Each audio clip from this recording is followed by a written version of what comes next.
So this is one of the bodies we created for the X-Files film. This is the Monica torso, and we built two bodies specifically. This one was used for when the body is the head rejects the body. So we had to make it so that it could interact with Callum Keith Rennie and be pulled along the ground and basically react to whatever agitating, whatever manipulation Callum was doing to it. So we sort of went beyond what we would normally do for a body, and we have a whole skeleton on the inside of this thing that allows it to pose and articulate. The skin has a deadened flesh effect, so that when we grab the flesh, it kind of has a slow return to it, very much how a real body would react if the tissue were dead. Made of silicone. This is the same type of silicone you find in breast implants.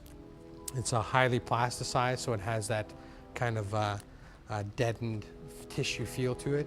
The whole thing is airbrushed. You can see some nice details that we airbrushed into here, all the veins, all the modeling in the skin. And so again, this is another version of the Monica body. This one is built specifically with the intention of keeping it on this gurney.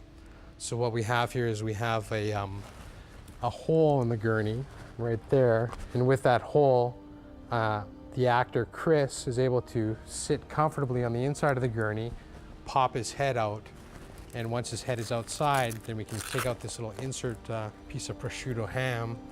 This wraps around his neck, very similar to this.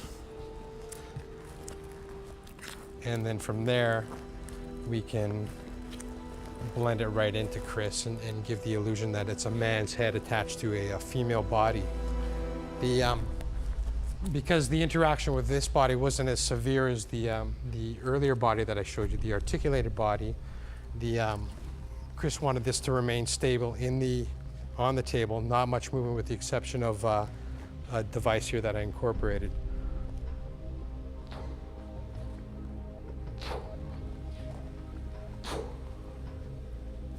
So with that going on, and the actual real actor moving his head around,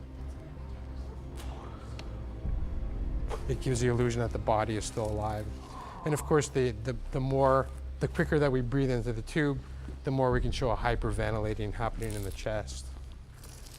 It's a lot of fun to build that body. So over here we have an array of body parts that were used for the frozen ponds shot in the FBI lab.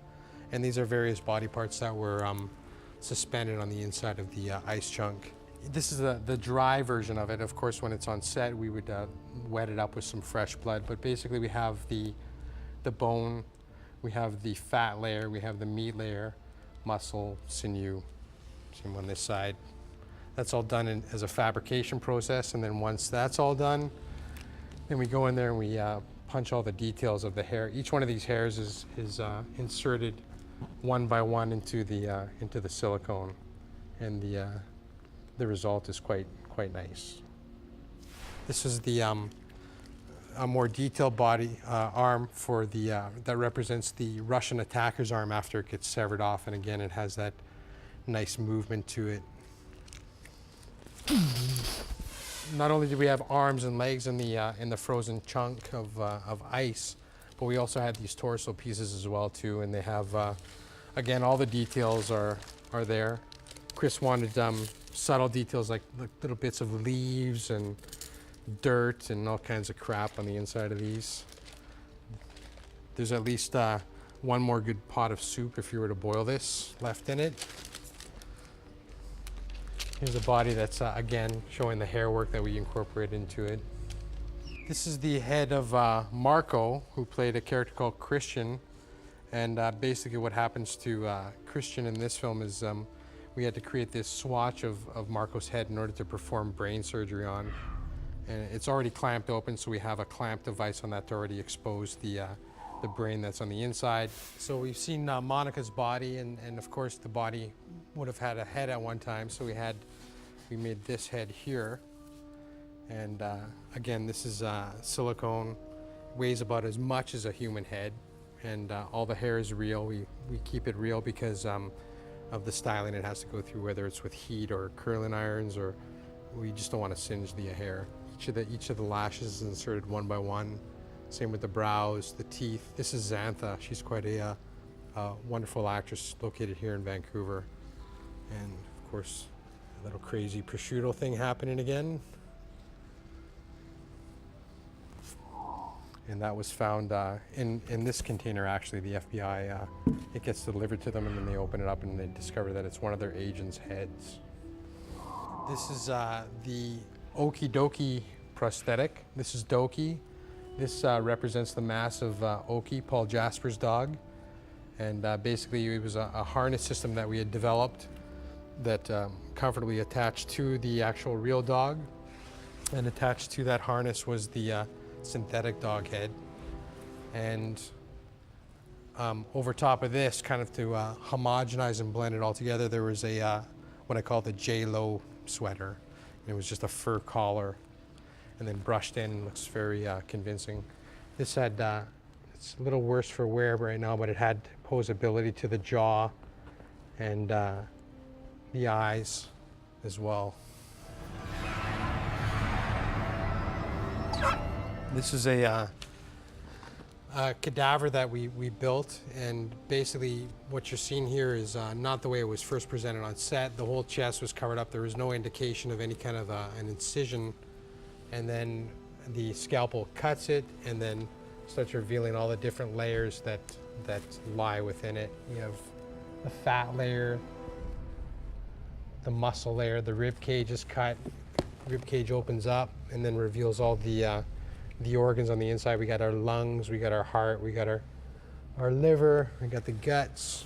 But here is a couple different versions of the liver. We discovered that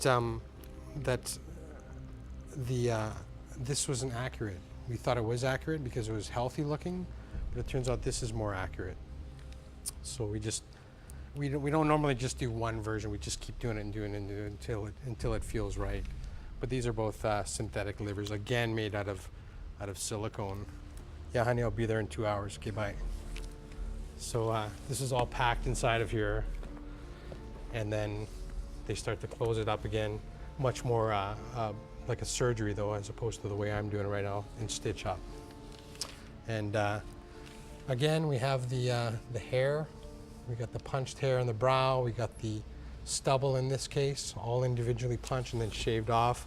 The eyes and the legs, which makes for a very realistic looking cadaver. God, what have you done? You won't throw a bullet, but you're done!